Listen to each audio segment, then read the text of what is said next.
আসসালামু আলাইকুম, আপনাদের সবাইকে স্বাগত জানাচ্ছি এখনকার আলোচনা। আপনাদের সঙ্গে আছি আমি সিরাজুল ইসলাম। দর্শক, একটি পাহাড় থেকে কি মধ্যপ্রাচ্যের চূড়ান্ত যুদ্ধ হতে যাচ্ছে? মার্কিন প্রেসিডেন্ট ডোনাল্ড ট্রাম্প ঘোষণা করেছেন তারা খুব শিগগিরই ইরানের পিক এক্স পাহাড়ে হামলা করবে এবং সেই হামলায় জড়িয়ে যেতে পারে ইসরায়েল। প্রশ্ন হচ্ছে, পিক এক্স পাহাড়ে কি আছে? এদিকে ইরানের আইআরজিসি পাল্টা হুঁশিয়ারি উচ্চারণ করে বলেছে, এই ধরনের হামলা যদি হয় তাহলে পুরো মধ্যপ্রাচ্যে ভয়াবহ যুদ্ধ শুরু হবে এবং ইসরায়েলের প্রতিটি কোনায় কোনায় ইরান হামলা চালাবে। ইসরায়েলকে লক্ষ্য করে 500 খাইবার শেখান ক্ষেপণাস্ত্র ছুড়বে। এদিকে হরমুজ প্রণালী এলাকায় ইরান 10,000 স্নাইপার মোতায়েন করেছে। অন্যদিকে ইয়েমেন যে সৌদি আরবের উপর নৌ অবরোধ আরোপ করেছে তার আওতায় তার অংশ হিসেবে সৌদি আরব থেকে তেলবাহী 2টি জাহাজ যাচ্ছিল, সেই 2টি জাহাজকে ফেরত পাঠিয়েছে। বাব আল মানদেব প্রণালী ক্রস করতে দেয়নি। এছাড়া আরও 6টি জাহাজ সৌদি আরবের তেল আনার জন্য যাচ্ছিল, তাদেরকেও প্রবেশ করতে দেয়া হয়নি। এই পরিস্থিতিতে আন্তর্জাতিক বাজারে তেলের দাম আরও বেড়েছে এবং বর্তমানে কিছুক্ষণ আগের খবর, আন্তর্জাতিক বাজারে ব্রেন্ট ক্রুড অয়েল প্রতি ব্যারেলের দাম $94.72 পৌঁছেছে। গতকাল যা ছিল তার চেয়েও বেড়ে গেছে।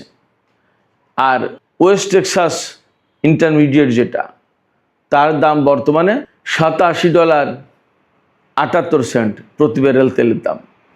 এই পরিস্থিতিতে একদিকে যেমন বিশ্ব অর্থনীতি এবং তেলের বাজার মারাত্মক রকমের অস্থিতিশীল হয়ে পড়েছে, তেমনি মার্কিন প্রেসিডেন্ট ডোনাল্ড ট্রাম্পের পিক এক্স পাহাড়ে হামলার ঘোষণা এবং তাতে ইসরায়েলের জড়িয়ে যাওয়া আর ইরানের পাল্টা হুঁশিয়ারি, এতে আরও ভয়াবহ উদ্বেগ, অস্থিতিশীলতা এবং বড় রকমের যুদ্ধের ঝুঁকি তৈরি করেছে।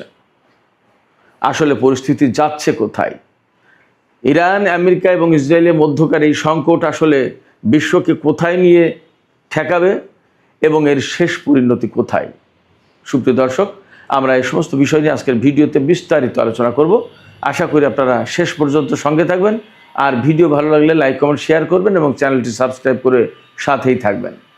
দর্শক, চলুন প্রথমেই পিক এক্স পাহাড়ে মার্কিন প্রেসিডেন্ট যে হামলার হুঁশিয়ারি দিয়েছেন, কেন এই হুঁশিয়ারি দিলেন, পিক এক্স পাহাড়টা কি আছে সেখানে এবং সেখানে কেন ইসরায়েল জড়িয়ে যেতে চায়, আর ইরান বা এত ভয়াবহ যুদ্ধের অর্থাৎ পাল্টা হামলার, পাল্টা যুদ্ধের কেন হুঁশিয়ারি দিচ্ছে?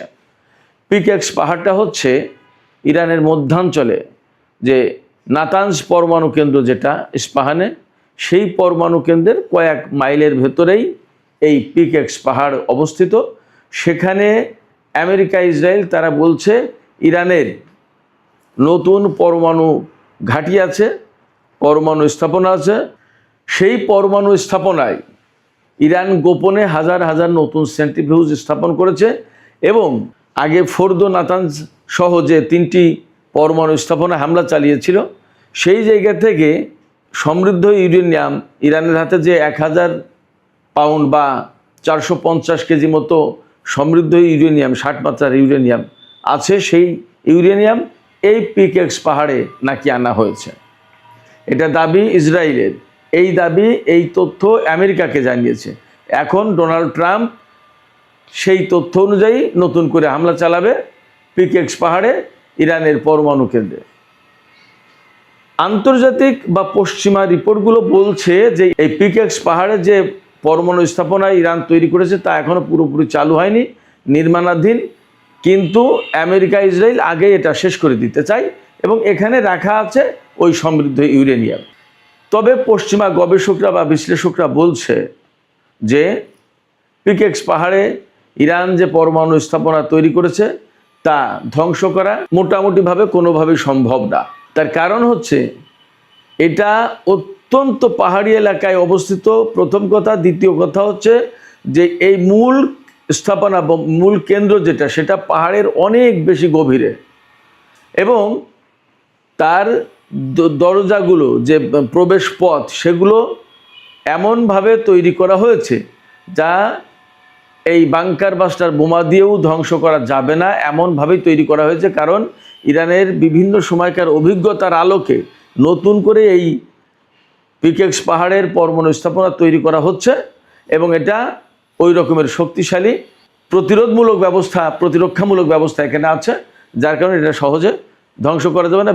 বিমান হামলা দিয়ে মূল কেন্দ্র ধ্বংস করা যাবে না। এই কেন্দ্র যদি নস্যাৎ করতে হয় বা এখান থেকে যদি সমৃদ্ধ ইউরেনিয়াম নিতে হয়, তাহলে এখানে স্থল অভিযান চালানো ছাড়া কোনো বিকল্প উপায় নেই। বাট স্থল অভিযান চালাতে গেলে সেটা হবে আরও অনেক বেশি ঝুঁকিপূর্ণ, অনেক বেশি প্রাণঘাতী এবং ভয়াবহ চ্যালেঞ্জিং। কারণ এত পাহাড়ের গভীরে গিয়ে অচেনা লোকেদের পক্ষে এখানে অভিযান চালানো কঠিন ব্যাপার। ঠিক যেহেতু এটা নতুন একটা প্রতিষ্ঠান স্থাপনা, সে কারণে তার প্রতিরক্ষার জন্য ইরান ওই রকমই সম্ভাব্য সব ধরনের উপায় অবলম্বন করেছে, সব ধরনের ব্যবস্থা রেখেছে। অতএব স্থল অভিযান চালাতে গেলে মার্কিন বা ইসরায়েলি সেনাদের প্রচুর ক্ষয়ক্ষতি হবে, তাতে কোনো সন্দেহ নেই। এখন প্রশ্ন হচ্ছে, এই যে ইসরায়েল এবং আমেরিকা এই হামলায় জড়িত হবে বা এই হামলা চালাবে, ইরান কি করবে? ইরান এখানে পরিষ্কার করে বক্তব্য দিয়েছে, যদি এই ধরনের কোনো হামলা চালায় আমেরিকা ইসরায়েল, তাহলে ইরানের আইআরজিসির পক্ষ থেকে পরিষ্কার বার্তা দেওয়া হয়েছে যে একদম সাথে সাথেই ইসরায়েলের বিরুদ্ধে ভয়াবহ হামলা শুরু হবে, পুরো মধ্যপ্রাচ্যে হামলা ছড়িয়ে পড়বে এবং ইসরায়েলের প্রতিটি কোনায় কোনায় হামলা চালানো হবে, প্রতিটি কর্নারকে লক্ষ্যবস্তু করা হবে এবং অন্তত 500 খাইবার শেখান ক্ষেপণাস্ত্র ছোড়া হবে ইসরায়েলকে লক্ষ্য করে। খাইবার শেখান ক্ষেপণাস্ত্রটা কি? খাইবার শেখান ক্ষেপণাস্ত্র হচ্ছে হাইপারসনিক ক্ষেপণাস্ত্র। এই ক্ষেপণাস্ত্রের পাল্লা হচ্ছে 2000 কিলোমিটার, অর্থাৎ ইরান থেকে ছুড়লে 2000 কিলোমিটার দূরের লক্ষ্যবস্তুতে আঘাত হানতে সক্ষম এবং এটা 1.5 টন 1500 কেজি ওয়ারহেড বহন করতে পারে। একটা ওয়ারহেডের ওজন 1500 কেজি, অর্থাৎ 1.5 টন 37.5 মন। এইরকম একটা ওয়ারহেড বিস্ফোরিত হলে সেখানে কি হবে আপনি কল্পনা করেন। ইরান বলেছে অন্তত 500 খাইবার শেখান ইসরায়েলে মারা হবে। তাহলে ইসরায়েলের অস্তিত্ব থাকবে কিনা সেটা নিয়েই তো প্রশ্ন। এখানে আরেকটা তথ্য দিয়ে রাখি, আমেরিকা ইসরায়েলের কাছে কিন্তু হাইপারসনিক ক্ষেপণাস্ত্র মোকাবেলার কোনো প্রযুক্তি নেই।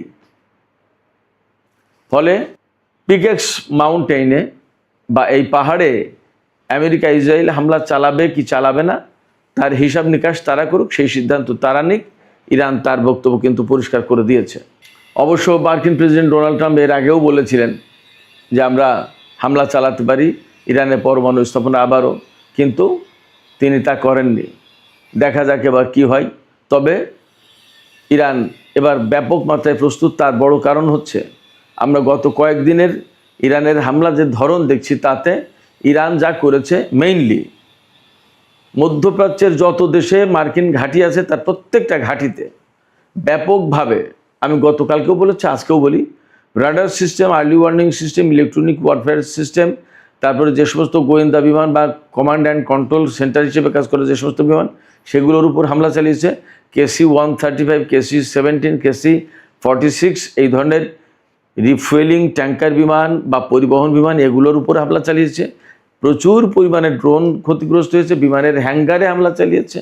একটা F-15 জঙ্গি বিমান ধ্বংস হয়েছে, কয়েকটা F-35 বা F-16 এই সমস্ত বিমান ধ্বংস হয়েছে।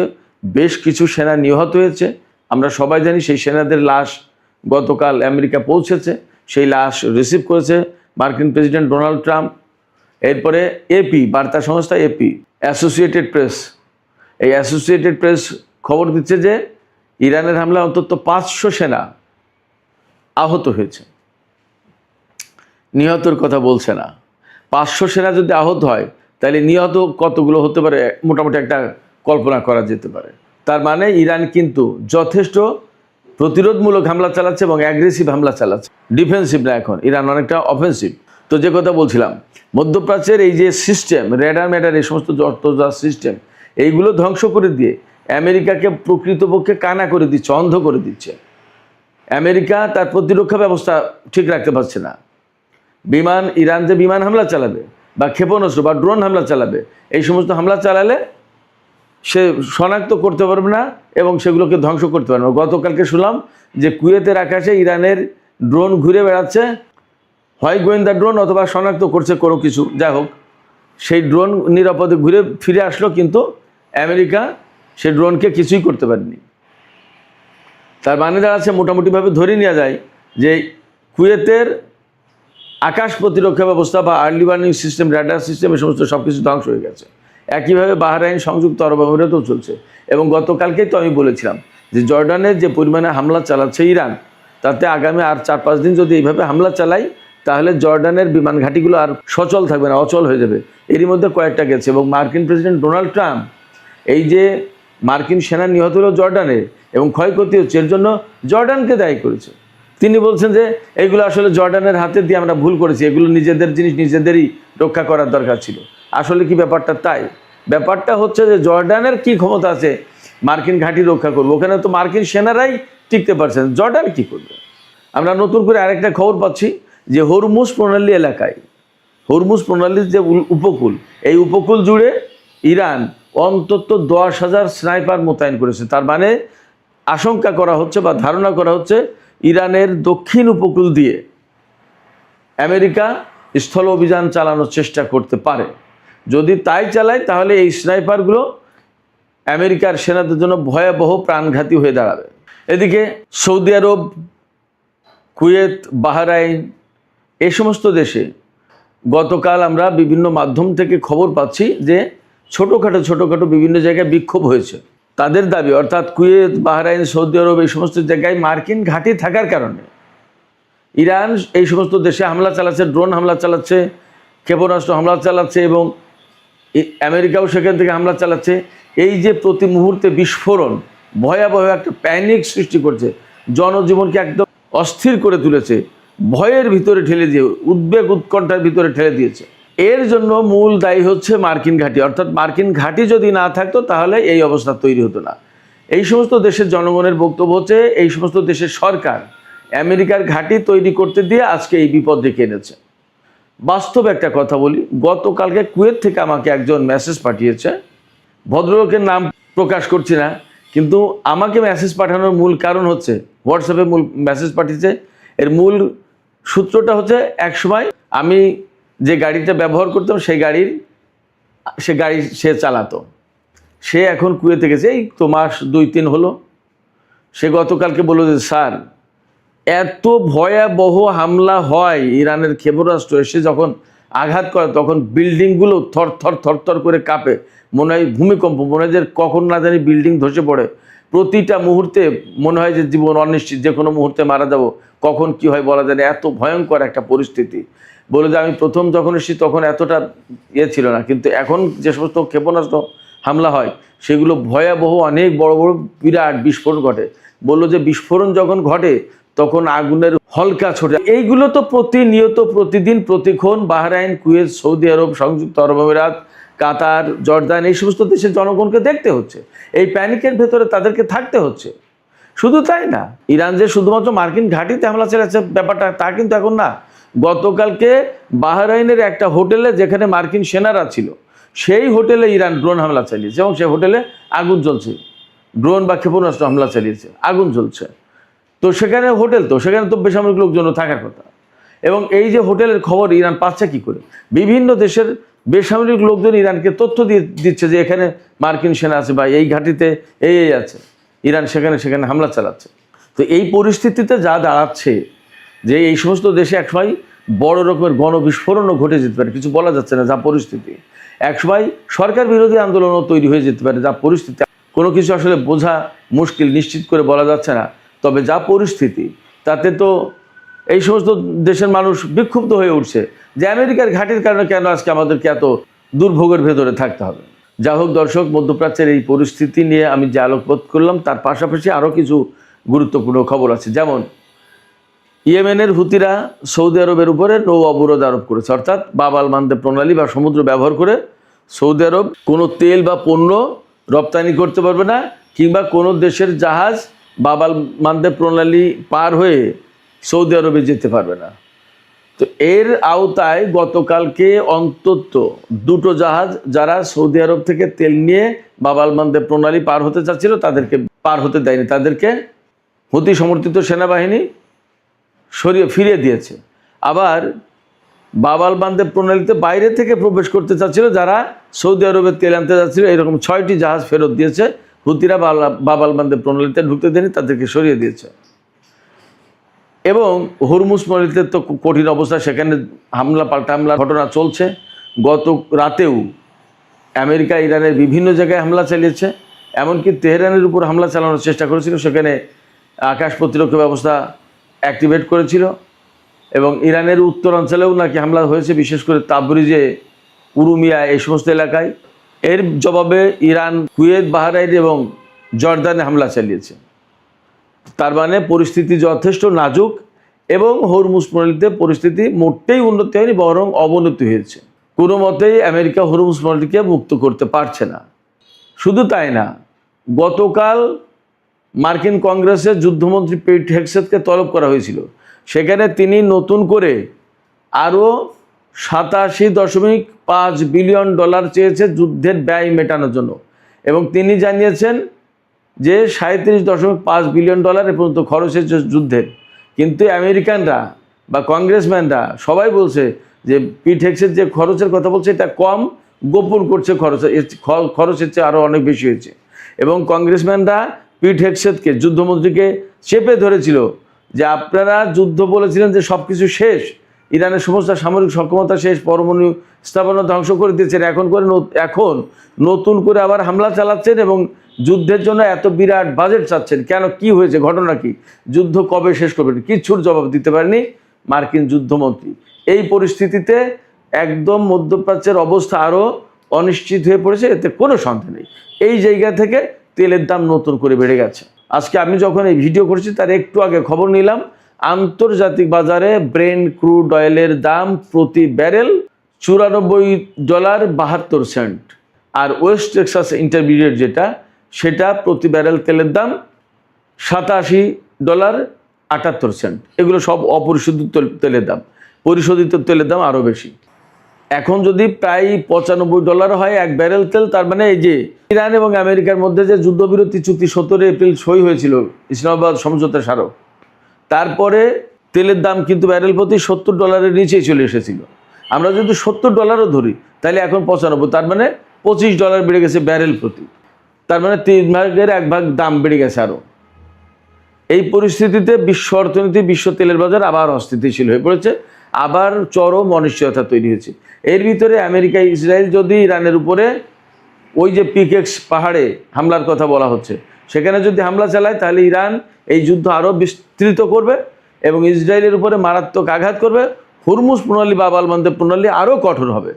তাহলে বিশ্ব ভয়াবহ অর্থনৈতিক সংকটের মুখে পড়বে, এতে কোনো সন্দেহ নেই। এই অবস্থায় আমেরিকা এই ঝুঁকি নেবে কিনা, ইসরায়েল এই ঝুঁকি নেবে কিনা, বিশ্ববাসী, বিশেষ করে রাশিয়া, চীনের মতো প্রভাবশালী দেশ, ব্রিটেন, ফ্রান্স, জার্মানি, এইরকম সমৃদ্ধ অর্থনীতির দেশ, তারা এই ঝুঁকি নিতে যাবে কিনা সেটা হিসাব করা দরকার, তাদের বিবেচনা করা দরকার।